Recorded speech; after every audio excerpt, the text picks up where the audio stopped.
Olá, vamos à parte 9 da história de Rosa no Submundo. A gente vai começar falando desse adendo que a gente terminou na última aula sobre os artistas, sobre essa questão de como é que funciona essa possessão. E basicamente é o seguinte, você vê aqui, por exemplo, no livro a Rosa dá uma ideia de como é que eles faziam naquela época. Pegavam água e sal, elas assim atraíam o Shindalet, e aí começava a falar com eles, olha, eu quero vender tal, minha alma, não sei o quê. Engraçado, por que água e sal? Isso não está escrito aqui, mas a gente pode tentar raciocinar, né? Que a água, ela é um canal, a água é um condutor, né? Ela é um condutor dentro do mundo material quanto no mundo espiritual. Então, o que acontece? Como ela conduz no mundo espiritual e o sal... Ele é... Gente, na química fala muito isso. Que ele ativa... O sal ele é uma propriedade química que ele ativa a transformação química, sabe? Ela impulsiona a transformação química. E você vê que... Por isso que eu acho isso muito legal, que a Torá... Você precisa, muitas vezes, do estudo rol, né, o estudo mundano, para você chegar, né, ao que está escrito na Guemará, Hormat Goim Ta'amin, acredite na sabedoria dos outros povos. Porque é exatamente isso, você vê que tem essa química, eles utilizavam desse canal, esse catalisador também para o mundo espiritual, porque tudo tem material ele tem no espiritual, e assim eles conseguiam atrair os demônios, e aí nisso eles faziam, olha, eu estou precisando de dinheiro, minha situação está péssima, não tenho, sei lá, a mulher não tinha marido, não sei o que, eu quero encontrar um bom marido, então faz o seguinte, eu vendo o meu tselem, eu vendo uma parte dele pra você, elas convocavam, eu acho que eu já falei isso pra vocês em algum lugar, no Instagram e tal, mas agora pelo menos já tá gravado. Existe um livro chamado Sefer HaShedim, Livro dos Demônios, escrito pelo rei dos demônios, que é o Ashme e depois Dai, é o nome dele. Sério? Foi o demônio que Shlomo Amelech enfrentou, Masayat Git, na página 68. Não sabia que ele tinha escrito um livro. Ele escreveu, todos eles são escritores. Ele escreveu um livro e Ele quem compilou escreveu um livro. por ele? Então, tem uma discussão se foi o próprio rei Salomão, que ele teve contato assíduo, ou se foi algum outro mercabeiro, algum outro escritor. Mas a gente sabe que o demônio, ele tem três coisas que o demônio se parece com o ser humano e tem três coisas que o demônio se parece com o anjo. Vamos lá, Masechet Hagigah Daf Tetzain, na Mudalef, na página 16a, fala o seguinte, quais são as três coisas que ele se parece com um anjo? Ele consegue se transportar rápido pelos lugares, ele voa, que nem um anjo. Ele consegue se transfigurar, que nem um anjo. E ele consegue saber o futuro próximo, não é futuro muito longe, ele consegue saber o futuro próximo, assim como um anjo. É o quê? Um dia? Pode ser alguns dias, pode ser algumas horas, aí tipo, tem discussão entre o que seria o futuro próximo. O que eles são agora parecidos com pessoas, né? Três coisas parecidas com pessoas. Comem e bebem com pessoas, têm relações sexuais com pessoas e morrem como pessoas. Eles têm um tempo de vida limitado. Não é como um anjo. Ok? Então, o demônio, o Ramchal, ele escreve no livro Derech Hashem, no Perek Beit, se eu não me engano, no segundo capítulo, ele fala que o demônio, ele metade vivo, ele metade espiritual, metade material. Então essa parte do material é o que ele consegue fazer tudo isso, como por exemplo pegar uma caneta e escrever. Né? E ele ainda fala que existem demônios judeus e demônios não judeus. Ah, sério? Os demônios judeus, eles respeitam. Respeitam o quê? Eles não são, por exemplo, tem um limite. Se a pessoa está fazendo o Kriyat Shema, eles têm mais Yirat Shamayim. Então, quando a pessoa faz o Kriyat Shema, por exemplo, eles ficam com mais temor. E aí, por esse motivo, eles vão se afastar um pouco mais. E aí, eles se afastando um pouco mais, dá a possibilidade da pessoa voltar a enxuvar. Vamos fazer uma diferenciação entre Mazik, que é o que o artista se transforma em pós-vida, para o demônio. O demônio, ele é totalmente impuro. Ok? Ele não possui uma parte assim, de resquício de Kedushá como a alma. A alma é um nível muito mais elevado. Que até foi o que você falou do nível. Exatamente. Tá? E o demônio nada mais é do que um animal. A gente tem que colocar essa cabeça. Ele é um animal, por isso que ele gosta de sangue. Por isso sangue que ele foi salvo na Arca de Noé. Ele foi salvo da Arca de Noé, exatamente. Que ele tem a parte física. Exatamente. E a alma não, a alma é totalmente espiritual. Exatamente. Então o que ele faz? Ele é um influenciador, né, que vai sugando exatamente essa Kedushá da pessoa, é o que ele quer. Ele que recebe o tselem da pessoa que vendeu. Ele recebe o tselem. Então, o tselem é dele. E se for um demônio judeu que recebeu um tselem de uma cantora, aí o que acontece?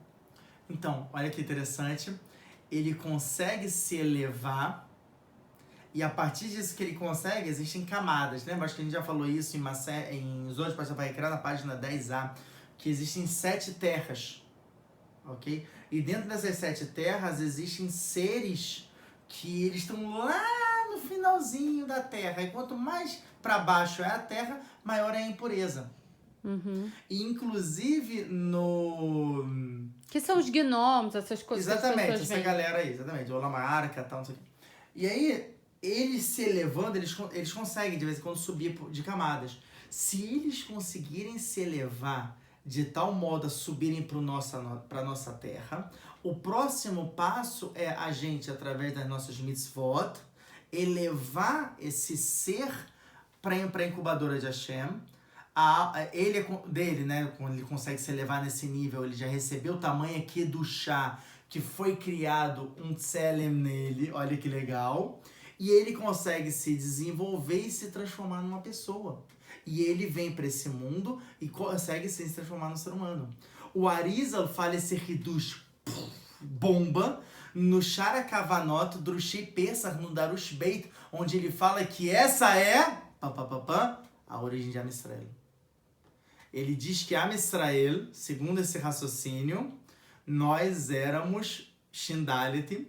Shindalet não. Nós éramos demônios, ele fala isso explicitamente. Não, você falou gnomos, essas coisas. Então, não. É isso que eu tô falando. O gnomo, ele é uma classe de demônio. Ah, não tinha entendido. Só que eu tô falando, ao longo que ele vai subindo de camada da terra, ele vai recebendo Kedushá, ele vai recebendo santidade, até o ponto que existe essa Nitzot de Kedushá. Eu sei que é uma coisa muito profunda, tô falando extremamente profundo. Mas é pra entender. Porque se vira claro, o povo de Am Israel, tipo... Foi assim. Assim o Arizal explica. É a opinião do Arizal, né? É a opinião do Arizal. Ele fala que veio Adam Arishon, fez o pecado, né, do fruto proibido, e aí nisso tá escrito que Adam ele foi embora. Pra onde ele foi? Aí entra o Zohar de Bereshit, que fala que ele entrou, né, essa semana do Dav Tzadik até, né, do Zohar Hadash, ele fala que ele entrou na Terra, e ele entrou no 7º nível da Terra. Ele e Havá, ele e Eva, né, segundo uma opinião, entraram juntos, e segundo uma outra opinião, não. Havá nem entrou na história. E nisso que ele tava lá na Terra, né, na primeira opinião, com ela, ele teve filhos ali. E esses filhos foram Shindalet, no 7º nível de Terra. Porque existe uma coisa chamada fenótipo e existe uma coisa chamada genótipo, correto? Na biologia. O fenótipo é a influência do fenômeno, a influência do meio ambiente na criação do ser. Agora, você tá num lugar de totalmente impureza, embaixo de tudo, não tem influência do sol, não tem influência do céu, ar, não tem. É um mundo completamente paralelo. Mas aí, segundo essa teoria, se a gente vê do demônio, nós somos pessoas ruins. Não. Esse é o Hidush. Hashem, ele é pura bondade. Então, mesmo esses seres, eles têm uma possibilidade de se elevar e se transformarem em seres bons. Só que geralmente... E tinha tanto Yehudi assim ali embaixo? Tinha tanto demônio assim? Foi só uma parte. Uma parte se elevou. A parte que se elevou, ela foi voltando. Tanto que o Arizal fala, a gente já teve no mundo muitas vezes. Como é que a gente veio? A gente veio com uma geração do dilúvio. Ele falou, eram Yehudim na geração do dilúvio. Que fizeram toda a bagunça. Só que, de novo, a gente ainda não tinha nomenclatura de judeu. Não tinha recebido a Torá, a gente não tinha ainda sofrido esse refinamento. Mas como é que ele conseguiu elevar o negócio, o demônio que estava lá? Quem é que elevou para estar lá na época do dilúvio? Adam Arishon, e através das gerações, né, que foram passando dos tzadikim das épocas, cada um deles foi fazendo um certo tikkun, um certo conserto. Quando a pessoa... A gente... É que nem aquele filme do Avatar, sabe? Que você, sei lá, o cara colocava, né, um negocinho dele na terra e ele tinha influência sobre toda a terra. A gente tem esse fio espiritual com toda a terra. Tudo que a gente faz, a gente está elevando o mundo inteiro nesse momento. Então eles, através das mitzvot, Esse é o único motivo que a gente faz mitzvot, saiba você. O único motivo da gente fazer mitzvot é que a gente está elevando o mundo. A gente elevando o mundo, tinham classes, né, desses seres que estavam embaixo da terra. E já levou todo mundo ou continua tendo seres lá? Excelente pergunta. Tá escrito que em Mota Mashiach, e isso vai ser um papo para a época, né, da era messiânica, que a gente vai conseguir terminar de elevar todo mundo. Esse é todo o motivo do período que a gente tá passando e tudo. Uau. Tá. Então vamos voltar, que a gente já ficou muito confuso.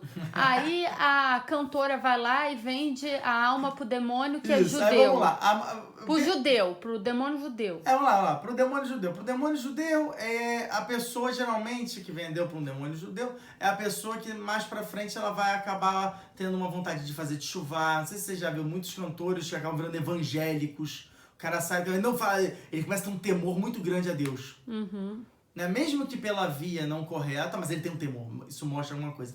Essa sensação de arrependimento vem porque ele na verdade se conectou, mesmo que ele não soubesse, mesmo que sem querer, foi com um demônio judeu. Porque se fosse com um demônio não judeu, ele não tem nenhum temor aos céus, e aí é a pessoa que se destrói por completo. Uau. Que é aquela pessoa que acaba morrendo cedo. Quantos artistas não faleceram? 27 anos é o ápice do artista. Por que 27 anos? Por quê? Porque é uma idade cedo, é chamada de caret. Lembra que a gente falou isso sobre o show na aula de Rosh Hashanah, que ela perdeu muitos anos de vida em cada, né, Rosh Hashanah, segundo a opinião do Ravad sobre o Rambam. E até o momento que ela chegou, sei lá, numa idade ridícula, eu tive 27 anos, que não é quase nada. 27 em hebraico é zar. Zar é refinado, ou seja, até aqui eu posso tentar te salvar, daqui não tem mais. Você já depois daqui não vai conseguir nada, até porque 28 em hebraico é koach, força, ou seja, ela ia receber mais ainda a força da Tumá, mais força das impurezas. Peraí, 27 morre, né? 27 são zar, é o refinamento. Até aqui eu posso te salvar. Então eu tenho 2 semanas pra ser cor. Eu já tô em cor. Mas esse Beder é daqui do Shá, Baruch Hashem. Beder é Hatumá, geralmente a pessoa não consegue sobreviver muito.